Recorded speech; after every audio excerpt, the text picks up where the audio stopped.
राधे राधे। शिकुंज बिहारी परिवार में आपका स्वागत है। तो आज की वीडियो है राधा जी के ऊपर, राधा अष्टमी के ऊपर। ठीक है, तो राधा अष्टमी आने वाली है।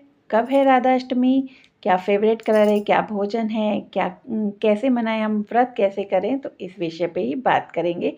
और इसमें अब बहुत सारे सुंदर सुंदर शिव जी के श्रृंगार चलेंगे। तो जो आपको श्रृंगार अच्छा लगे वो अपनी शिव जी का आप वैसा श्रृंगार कर सकते हैं, चाहे आपके पास बड़ी राधा रानी है या बाल राधा रानी है। ठीक है, तो जी राधा अष्टमी कब है ये बताते हैं। तो राधा अष्टमी है 31 अगस्त की।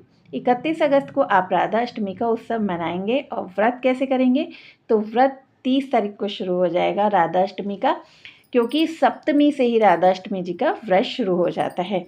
ठीक है, तो वो ब्रह्म मुहूर्त से शुरू होगा 30 तारीख को। तो आप सुबह, दोपहर, रात और फिर अगले दिन सुबह, ये व्रत थोड़ा सा लंबा होता है। तो ये व्रत तो व्रज धाम में किया जाता है, जैसे बरसाना में, वृंदावन में। अगर आप भी ऐसा व्रत करना चाहते हैं तो आप भी ऐसा कर सकते हैं। ठीक है, फिर उसके बाद 31 तारीख को सुबह को व्रत का पारण करेंगे। चलिए पारण की बात थोड़ा सा बाद में करते हैं, एक व्रत और बताती हूँ कैसे करते हैं सब। तो वो व्रत करते हैं 31 तारीख को, जैसे अष्टमी होती है जिस दिन, उस दिन किया जाता है। तो सुबह से ही वो व्रत किया जाता है और शाम को पारण किया जाता है। और एक व्रत ऐसा भी करते हैं लोग कि वो सुबह करते हैं, जैसे अष्टमी को उठे और व्रत हो गया, और दोपहर तक अपनी राधा जी को भोग लगा के, उनको सुंदर श्रृंगार करके और दोपहर तक उनका अभिषेक करके और वो व्रत का पारण कर देते हैं। तो ये देखिए आपके ऊपर है कि आप किस तरह का व्रत करते हैं। अगर थोड़ा सा श्रम करके करना चाहते हैं तो आप वो व्रत कीजिए जो 30 तारीख से शुरू होता है।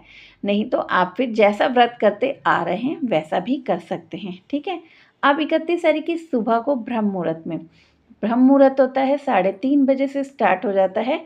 तो तब से ही हम उनको अपनी अभिषेक कराएंगे अपनी शिव जी का। अगर देखिए इतना समय किसी पे नहीं है तो आप ब्रह्म मुहूर्त से लेके कोशिश करें 6, 6:30 बजे तक स्नान आदि अपनी शिव जी को करवा दें। ठीक है, तो कैसे करवाएंगे, तो सुबह अपनी शिव जी को उठाइएगा बड़े प्यार के लाड के साथ, और उसके बाद अपनी शिव जी का महाअभिषेक कीजिएगा पंचामृत से, दही, दूध, शहद, गंगा जल, और उसमें होगी पूरा। इन सब का मिश्रण एक साथ बनाकर भी आप स्नान करा सकते हैं या अलग अलग भी करवा सकते हैं, ये आपके ऊपर है। फिर उसके बाद नॉर्मल जल से स्नान करवाएंगे उनको, सादे पानी से, और अच्छे से फिर उसके बाद सुंदर सा श्रृंगार करेंगे शिव जी का।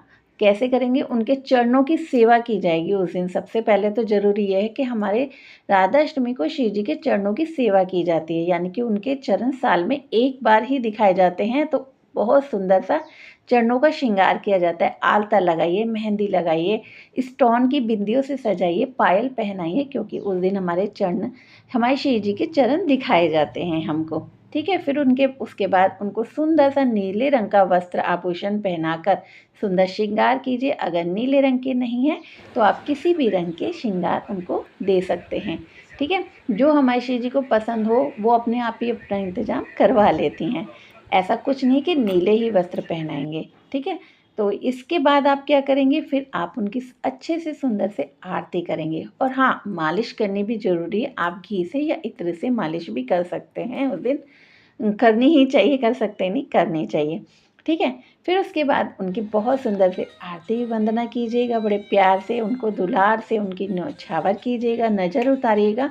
और फिर उसके बाद भोग प्रसादी उनके लिए तैयार कीजिएगा। सुंदर सुंदर व्यंजन उनके लिए बनाइएगा। तो व्यंजन में क्या बनेगा, देखिए सबसे पहले तो दही अरबी सबसे विशेष अति प्रिय है हमारे शिव जी को। तो बरसाना में क्या, हम तो कभी भी अपनी शिव जी के लिए अरबी का भोग बना देते हैं। तो उस दिन तो ज़रूर कोशिश करिए कि दही अरबी उनके लिए बनाइए। और बाकी आप उसमें कुछ भी बना सकते हैं। खीर हो गया, पूरी हो गया, और बाकी की सब्जियां हो गई। खीर पूरी की भी बात करेंगे। और मीठे में उनको क्या पसंद है, तो देखिए सबसे पहले तो उनको मिश्री माखन पसंद है। देखिए कान्हा जी को माखन मिश्री पसंद है, और शिव जी को कहते हैं मिश्री माखन, क्योंकि मिश्री मीठी होती है। सबसे पहले मिश्री ही पसंद है हमारे शिव जी को। फिर उसके बाद उनके लिए खीर बना सकते हैं आप, रबड़ी बना सकते हैं, मालपुए बना सकते हैं। सफ़ेद वाले छोटे छोटे वाले जो रसगुल्ले होते हैं ना, वो हमारे शिव जी को बहुत प्रिय हैं। वो भी मंगवा सकते हैं या बना सकते हैं। और खीर हो गई। और इन चीज़ों का अगर इंतज़ाम नहीं हो पाए, हमारे पास व्यवस्था नहीं हो पाए, समय नहीं हो पाए, तो सबसे अति प्रिय है घर का बना हुआ सूजी का हलवा। शिव जी को बहुत प्रिय है, तो कुछ नहीं हो तो वो तो ज़रूर ही बनाइए अपने शिव जी के लिए, ठीक है। इन सब में से कोई भी चीज़ आप बना सकते हैं उनके लिए मीठे में, ठीक है। ये हो गया। और फिर अगर इनके अलावा भी आप 56 भोग और लगाना चाहते हैं अपने शिव जी को, 56 भोग का प्रबंध करना चाहते हैं या व्यवस्था करना चाहते हैं, तो वो भी आप शिव जी को 56 भोग ज़रूर से लगाइए, ठीक है। उस दिन कोई मनाही नहीं होती, आप कुछ भी अपनी शिव जी को खिला सकते हैं। बस यही होता है कि सिर्फ सात्विक हो, लहसुन प्याज का खाना ना हो। फिर उसके बाद हम क्या करेंगे, देखिए जब हमने उनको स्नान कराया है, तो जिन्होंने 30 तारीख से व्रत करा है उनके लिए है स्नान का जो पंचामृत होगा, सबसे पहले आप उससे अपना व्रत का पारण करेंगे और फिर जो आपने भोजन अपनी शिव जी को लगाया है, खिलाया है, और वो भोग प्रसादी आप लेकर अपने व्रत का पारण करेंगे, ठीक है। और जो लोग 31 तारीख को व्रत करेंगे, तो ये सारी जो क्रिया है ना, पंचामृत से अपना पारण करना और फिर भोजन करना, वो शाम को करेंगे, 31 तारीख की शाम को। इस तरीके से आप अपना व्रत करेंगे। फिर उसके बाद 12 बजे तक क्या होता है, बहुत से लोग तो 12 बजे स्नान कराते हैं और फिर उसके बाद भोग प्रसादी लेते हैं, तो उनको शाम हो ही जाती है।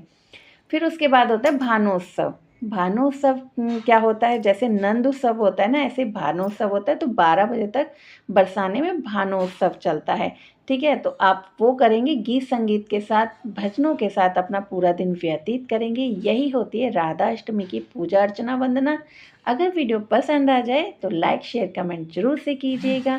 श्री कुंज बिहारी परिवार से सोनिया का राधे राधे, ठीक है जी। ऐसे ही मनाइएगा अपनी राधा अष्टमी, और आपने कैसे मनाई ये भी मुझे बाद में कमेंट्स करके ज़रूर से बताइएगा। अगर वीडियो